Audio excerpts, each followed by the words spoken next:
GB अस्पताल जो कि अगरतला का मुख्य अस्पताल है, उसमें ड्यूटी पर तैनात 2 डॉक्टरों पर मरीज के घर वालों ने हमला कर दिया। एक डॉक्टर को पेट और सीने में गंभीर चोट आई है। डॉक्टरों ने ये बात स्वास्थ्य निदेशक को बताई है। उनका कहना है कि अगर कार्रवाई नहीं हुई तो वे काम बंद कर देंगे। शनिवार रात करीब 3:50 एयरपोर्ट थाना क्षेत्र के नारायणपुर निवासी विमल सरकार को जीबी अस्पताल लाया गया। बताया गया है कि उसने शराब के साथ जहर पी लिया था।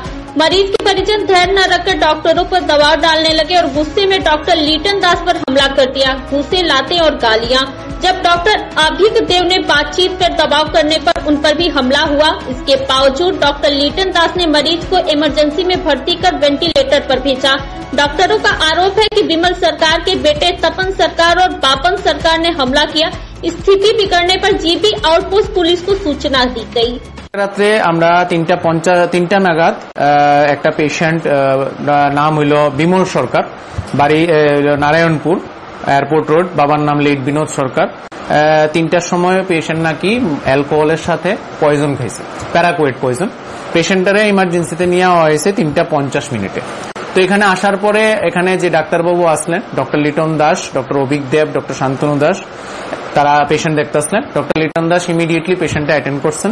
কইরা পার্টিরে জানাইছেন যে পেশেন্ট পয়জন খাইছে, পেশেন্টের অ্যাটলিস্ট স্টেবল না, পেশেন্টের ওয়াশ করা দরকার, ইমিডিয়েটলি স্টমাক ওয়াশের পরামর্শ দিয়েছেন। তো পেশেন্টের স্টমাক ওয়াশে করানো হইতেছিল। তখন থেকেই পেশেন্ট পার্টি খুব উত্তেজিত হইয়া ডক্টর লিটন দাসের লগে খুব খারাপ ব্যবহার করতেছিল। ইভেন ফিজিক্যাল অ্যাসল্টের হুমকিও দিতেছিল, দেখালাম এরকম কইতেছিল। স্টিল ডক্টর লিটন দাস পেশেন্টটা দেখছে এবং এরপরে আবার যখন কমপ্লেন করছে পেশেন্টটা আবার গিয়া দেখতে গেছেন। সেই সময় ডক্টর লিটন দাসের উপরে তারা খুব প্রাণঘাতী হামলা করছে। 2 জন লোক, যার নাম হইল তপন সরকার and Bapan Sarkar.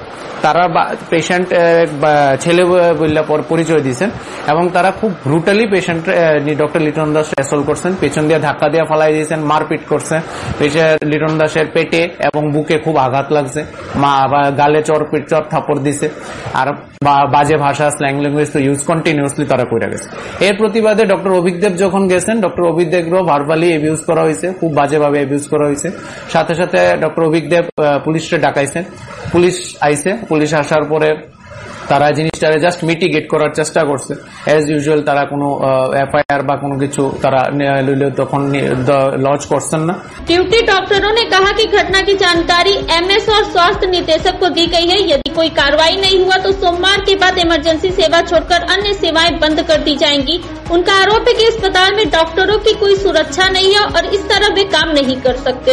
Fully aware জানাইছি সব, including director of health service, my medical superintendent, এবং তারা আমার অ্যাসুরেন্স দিছে যে এই ইনসিডেন্টের মধ্যে তারা দেখব এবং তারা আমাদের স্টেপ ওয়াইজ তারা অ্যাপ্রোচ নিব বাই টুমরো। তারা আমার অ্যাসুরেন্স দেওয়া হয়েছে। গতকালকের ঘটনা নতুন নয়, এর আগেও এই ধরনের বহু ঘটনা হয়েছে। কি মনে হয়, মানে যদি হাসপাতালে কি নিরাপত্তা অভাব বা চিকিৎসা? হ্যাঁ, অ্যাকচুয়ালি আমরা চিকিৎসক হিসাবে নিরাপত্তার অভাব বোধ করি, কারণ আমরা যখন ডে ইন ডে আউট এরকম ভাবে পেশেন্ট গুলা দেখি এবং আপনারা জানেন কি পরিমাণ রাশ আছে এজেন্সিতে। সেই জিবি হসপিটালে যদি আমাদের প্রপার নিরাপত্তা না দেওয়া হয় তাহলে ডাক্তারবাবুরা কিভাবে কাজ করবে? আমরা কিন্তু অনেকদিন ধরে এটা নিয়ে সরব যে আমরা কিন্তু সিকিউরিটি ইজ নট প্রপার, আমাদের সিকিউরিটি কিন্তু প্রপার না। राज्य के अस्पतालों में डॉक्टरों पर हमले का यह कोई नई घटना नहीं है। इससे पहले भी कई बार ऐसे हमले हुए हैं, लेकिन दोषियों को सजा न मिलने से घटनाएं बार बार दोहराई जा रही हैं। Bureau report, fact finder.